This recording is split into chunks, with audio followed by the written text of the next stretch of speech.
This bug ruined my weekend. I'll explain to you what happened and we'll go through several ways to avoid this common bug, so your weekends will be just for you. So let's start. It all started one day when my product manager, in my day job, decided to create a new admin panel, with all the capabilities like modifying activities and making discounts. I got the responsibility to create the route for deletion of activities. Good. I came to my desk, opened my VS Code and start writing. At the end of the day, even my unit tests are written and my feature is already deployed to the development environment. The following day, the PR was checked and deployed to production. Later, I wanted to try, so I tried it on my production user and suddenly I noticed something went wrong.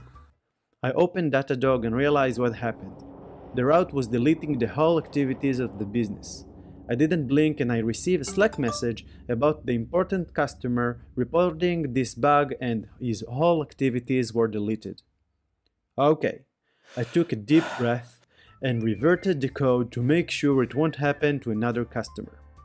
Damn, what happened? My route did delete, but not one entity at a time, but the whole business activities.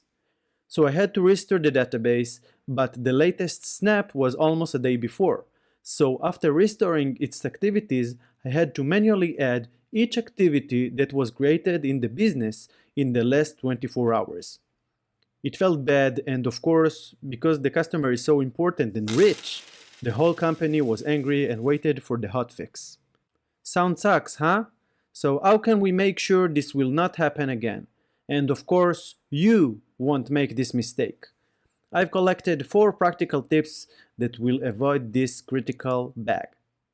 First, as I mentioned, I already wrote unit tests, but they didn't catch this critical bug.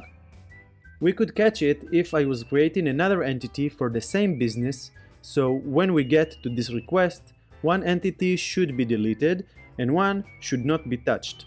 The bottom line here is to create more than one entity to check deletion operations. It is crucial to check that other entities are not deleted. The second tip is to use soft delete.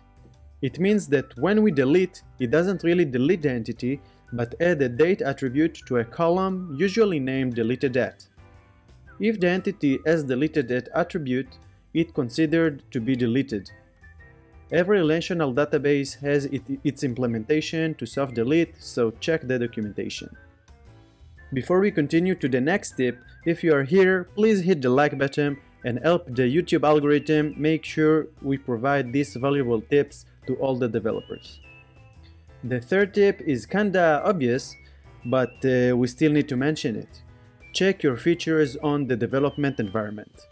In my case, it won't save my weekend because I had only one activity on the development user. So make sure to enrich your development data to be as near as possible to the production one. The last tip is to create revisions table.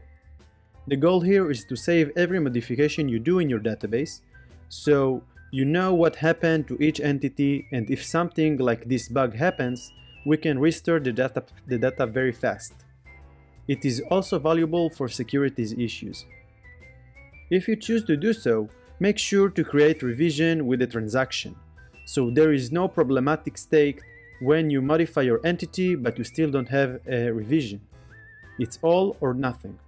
That's it. I hope your weekend will be better than mine.